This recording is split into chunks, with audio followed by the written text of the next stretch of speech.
星火燎原。本節目只代表節目主持人及個別參與人士之個人意見。今日睇翻咧，其實咧中國嗰邊咧出咗6月份嗰個CPI 嗰個 CPI 個數據啦，係啦，咁其實咧都係講緊上漲咧2.2%啦嚇，咁其實顯示到咧佢個通脹嗰個壓力咧係舒緩咗。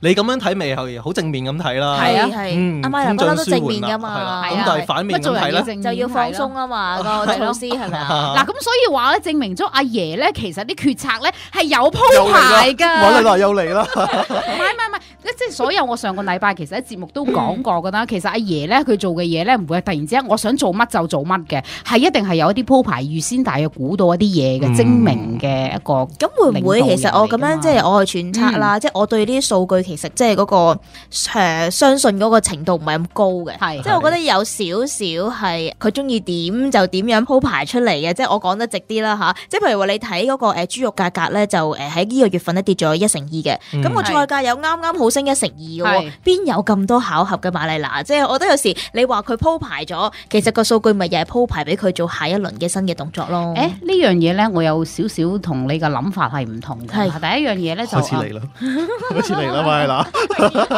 請講瑪麗娜。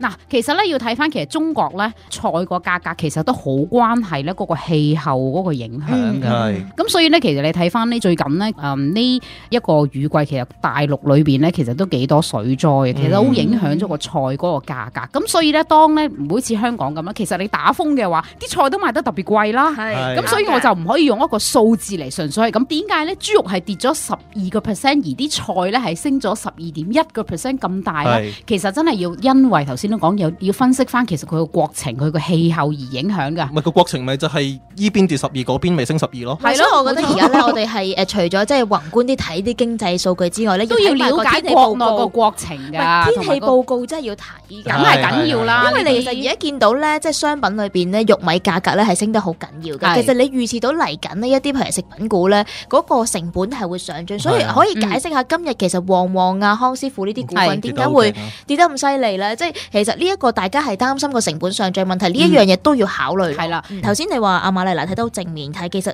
負面啲睇咧，其實如果你同即係譬如話美國嗰啲比咧，我哋係新興國家嚟㗎嘛，即係新興發展緊嘅國家啦。咁但係我哋只不過係多佢好似0.幾個 percent、0.7% 嘅咋。咁你諗下，其實我哋嗰個數字唔係話特別靚仔嘅啫喎嚇。如果你同其他新興國家去比嘅話咧，我哋仲要係落後啲添嘅。咁其實係內地個經濟其實係有個隱憂喺度。咁我可以講係話晏晝嘅時間你見到嗱，聽日會出個進出口數據。冇錯。咁大家預係大約係10%至11%度嘅嗰個情況。嗱呢個係預期啦。咁但係譬如你見到晏晝譬如利豐啊、中遠太平洋突然咧係跌多咗，我唔知係有春光鴨見到，即係睇到可能或者知道個數據大約係點，又固定落嚟先定係點？